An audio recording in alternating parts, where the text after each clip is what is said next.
Hello everyone, welcome back. This is now again class 8th chapter 9 history Indian National Movement part 1. तो आज हम करने जा रहे हैं हिस्ट्री का जो चैप्टर 9 है क्लास 8 का Indian national movements and independence. इसको बेटा 2 पार्ट्स में डिवाइड करेंगे क्योंकि इंडियन नेशनल मूवमेंट जो है वो काफ़ी लंबा पड़ जाता है। इसमें मेन है अर्ली स्टेजेस नेशनल मूवमेंट, फिर मास स्टेजेस पर है, देन लास्ट स्टेज। ठीक है, हम स्टेजेस वाइज इसको करेंगे। ठीक है, आज का जो हमारा फर्स्ट है early stage of national movement, इसमें हम मेनली एक्सप्लेन करेंगे ये पॉइंट पार्टीशन ऑफ बंगाल। ठीक है, पार्टीशन ऑफ बंगाल जो था वो हमारे इंडिपेंडेंस में एक हमारे इंडियंस को अगर देखा जाए तो बहुत बड़ा धक्का लगा था इस चीज़ से कि जब बंगाल का विभाजन हो गया था। ठीक है, उसको 2 पार्ट्स में डिवाइड कर दिया गया था क्योंकि उन्होंने हिंदू मुस्लिम जो एकता थी, यूनिटी थी, उसको पूरी तरह से ख़त्म कर दिया था। इस बेसिस पर जितने भी हमारे इंडियंस थे वो काफ़ी नाराज़ हुए थे, ब्रिटिशर्स थे। ठीक है, सो इसमें जो है पार्टीशन ऑफ बंगाल, क्योंकि इनको लग रहा था कि अब जो इंडियंस हैं अब ज़्यादा लंबे टाइम तक ब्रिटिशर्स के अंडर नहीं रहेंगे, तो उन्होंने पार्टीशन करके बंगाल का उसका विभाजन करके उसको 2 पार्ट्स में डिवाइड करके जो था मेन इंडिया की एकता को पूरी तरह से धक्का पहुंचाया था। सेकेंड आता है स्वदेशी एंड बॉयकॉट मूवमेंट। स्वदेशी और बॉयकॉट मूवमेंट में क्या था कि अब इंडियंस के जितने भी पढ़े लिखे थे उन्होंने ये लोगों को इंस्पायर करवाया, लोगों को नॉलेज दी कि जितना भी हमारा इंडिया का जो मटेरियल तैयार होता है उसको ज़्यादा से ज़्यादा यूज़ किया जाना चाहिए, और जितना भी ब्रिटिशर्स का है मटेरियल जो बाहर से फॉरेन से आता है उनका बॉयकॉट करना चाहिए। इंडिया में बनने वाली चीज़ें उसको अपनाया जाए, जैसे खादी का कपड़ा है उसको यूज़ किया जाना चाहिए। तो इंडियन जो ब्रिटिशर्स थे वो क्या करते थे, रॉ मटेरियल यहाँ से ले जाकर वहाँ पर मेनली जो है बेच देते थे।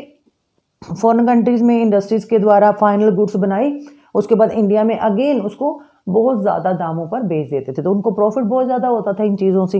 ठीक है, तो इंडिया ने ये मूवमेंट, ये स्ट्रेटजी अपनाई कि अब हम अपने स्वदेशी जो मटेरियल है, जो इंडिया का बनाई हुई चीज़ें हैं, उसको तो हम यूज़ करेंगे, और जो ब्रिटिशर्स का बनाया हुआ यूज़ है वहाँ से उनकी इंडस्ट्री से उसको बॉयकॉट करेंगे। मतलब बॉयकॉट का मतलब क्या है कि उसको छोड़ देंगे। उन्होंने इस बेसिस पर उन्होंने क्या किया, आग जलाई। जैसे अभी आपने देखा होगा लास्ट कोरोना के टाइम पे बेटा हुआ है कि जितनी भी चाइनीज़ जो प्रोडक्ट उसको बॉयकॉट किया गया था, लोग आग में लगा के बोनफायर में जलाते थे, तो सेम इंसिडेंट जो थे उस टाइम पर हुए थे। ठीक है, नेक्स्ट हमारा जो पॉइंट आता है that is government act of 1990।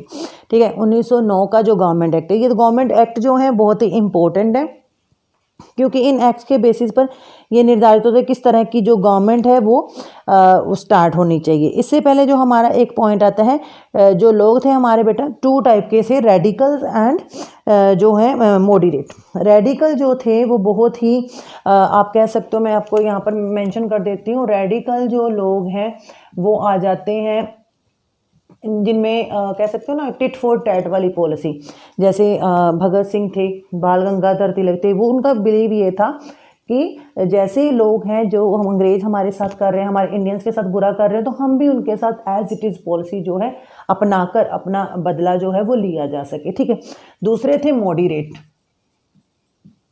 Moderate जो थे वो गांधीवादी विचारधारा के थे, मींस कि जो चाहते थे शांतिपूर्ण से, अहिंसा से कोई भी काम जो है वो हो, हम स्ट्राइक्स करेंगे, हम रोड जैम करेंगे, मतलब ये कि हम बट लाठी और किसी भी तरह का हिंसक गतिविधियों का सहारा नहीं लेंगे। ठीक है, तो इस बेसिस पर उन्होंने जो पूरा था वो वर्क किया था।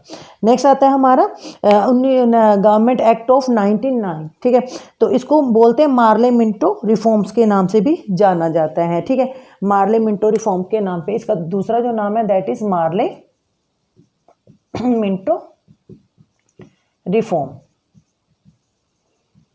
ठीक है, मार्ले मिंटो रिफॉर्म के नाम से जाना जाता है। ये जो एक्ट था इसके तहत उन्होंने बोला था कि जो इंडियन और जो जितने भी मुस्लिम्स हैं उनके लिए अलग से रिजर्व्ड इलेक्ट्रोल जो है सिस्टम, उनके इलेक्शन के लिए अलग से सीटें जो हैं वो रिजर्व की जाएं। ठीक है, तो जिस बेसिस पर वो चाहते थे कि एक तरह के इंडिया में जो है इंडियंस और जो हमारे मुस्लिम्स हैं और हिंदू हैं उनमें यूनिटी ना हो पाए। ठीक है, नेक्स्ट आता है हमारा होम रूल लीग। तो इसका जो टाइम पीरियड है दैट इज 1916। ठीक है।